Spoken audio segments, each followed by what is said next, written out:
So here's how to turn on developer options on your Samsung Galaxy A05. Go to settings.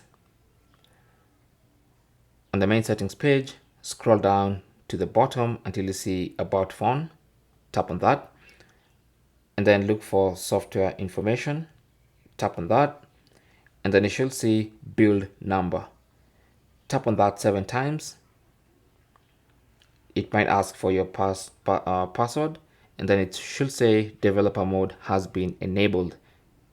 So now to access that developer mode, just go back to the main settings page. And now about phone will no longer be your last item, because when you scroll, you will now see developer options and you can tap on that and that takes you into the developer options.